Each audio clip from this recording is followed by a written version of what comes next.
right. Yes, the draft. You Week nitwit. 1 Sunday surprises. I'll give you the first pick since I did that to you, even though I was going to take the first pick today because I always give you the first pick. But between you sweeping me in our head-to-head picks this week and me doing that to you, I'll give you the first pick. Okay, thank you very much. I have a feeling we're going to have similar picks, or at least when it comes to surprises. The first surprise, you couldn't have told me in a million years that it would be 23-6 Detroit Lions and Mitchell Trubisky was going to bring them back to win a football game. In Mitch we trust. Who needs Patrick Mahomes and Deshaun Watson when you have Mitchell Trubisky? But no, I think that to me was one of the shocks of the day.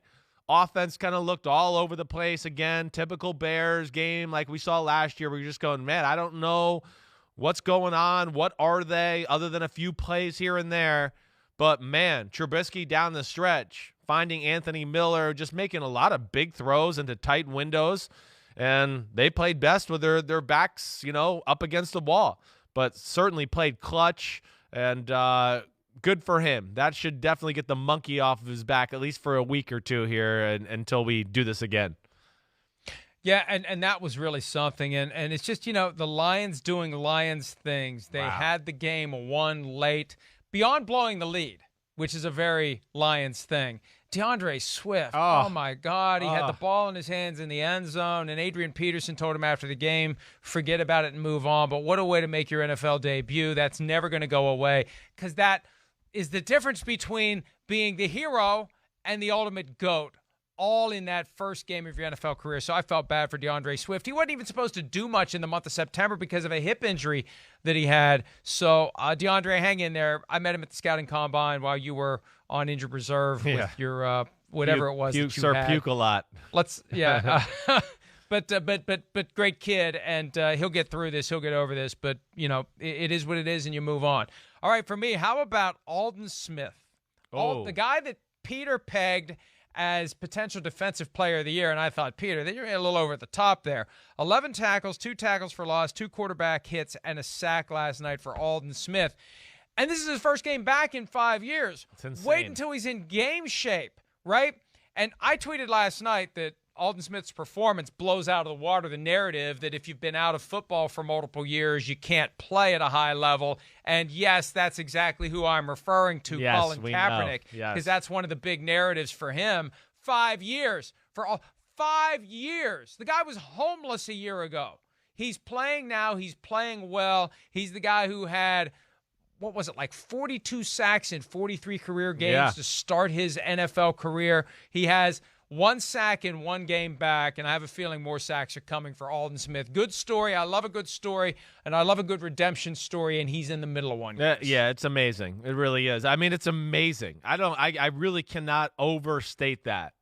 The fact that guy hasn't played that long, and then you go on the field Sunday Night Football and play the Los Angeles Rams and really show out to be one of the better defensive players. I mean, it's amazing. It just shows you what a freak of nature he is.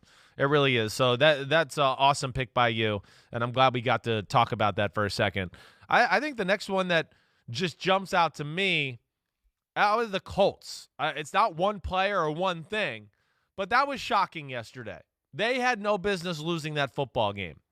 I'm pretty sure the Colts only punted 1 time, but it was like, maybe it shouldn't be shocking. I don't know. Maybe it's not a surprise. It is Phillip Rivers, stupid interceptions, missed field goal. What was it? 4th and 1 inside the 5-yard line. Don't get that. There might have even been another dysfunctional issue. I think I hit them all, though.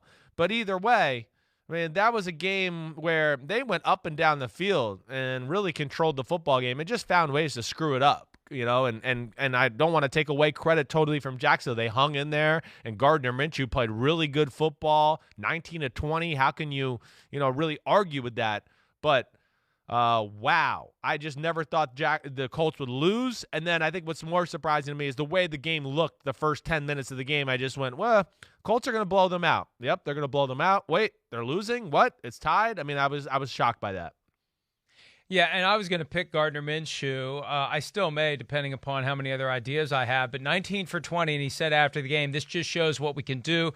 that's just a effing glimpse. We ain't even scratching the effing surface yet. Boy, it sounds like he's been hanging around you. Yeah, but my kind of guy. This is a team with 16 rookies on their 53-man roster. Oof. And Dave Caldwell, the GM of the team, said last weekend, let's give them a chance to play a couple of games. And they go Colts, Titans to start this season.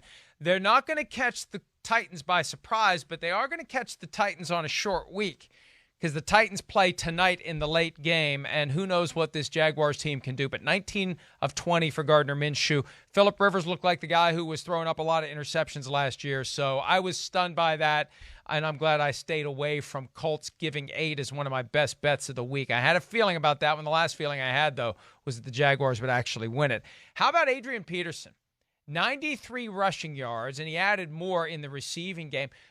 This guy, do you bounce around from team to team, walk through the door, and almost have 100 yards rushing? It's incredible. No matter where he is, no matter what's going on, that guy finds his way onto the field. He finds the ball into his hands, and he just keeps going. And Chris, I say this as it relates to Frank Gore and Adrian Peterson. As long as a team is willing to continue to employ them and give them the football, they have a shot at breaking Emmitt Smith's record, because they're not the ones who are going to throw in the towel. It's got to be somebody throwing in the towel on them. Well, yeah, you're right. Well, people are crazy if they throw in the towel against Adrian Peterson. I mean, he's an NFL running back for sure. You could see, again, he's got wear and tear left on his tires. He's fine. He's in a good spot there, too, where, hopefully he doesn't have to be the bell cow, and Kerryon Johnson and DeAndre Swift can, come in and help out, too. But, damn, it's unreal. And he's an amazing specimen, freak of nature, all of that. I don't know why we're shocked, really.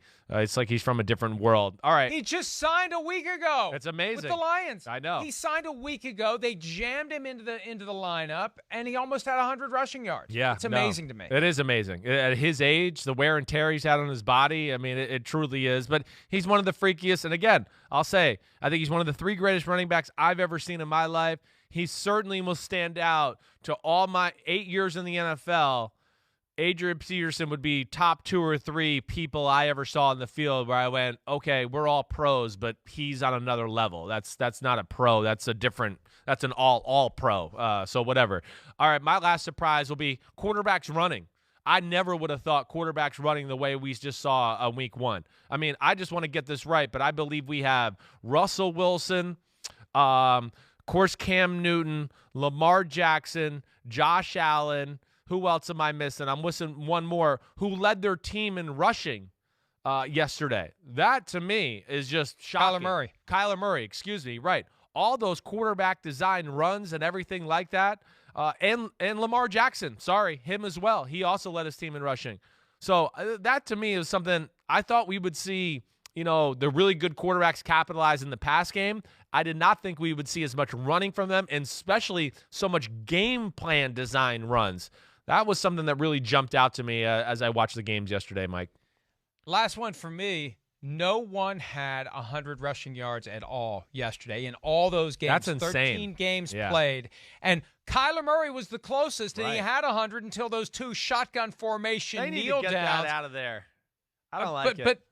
But what it does, it underscores what Clyde Edwards-Helaire did on Thursday night, and I think it bodes well for him and for the Chiefs moving forward, because they committed to the run game, and the run game works, especially because the defense is on its heels trying to avoid getting burned by Patrick Mahomes.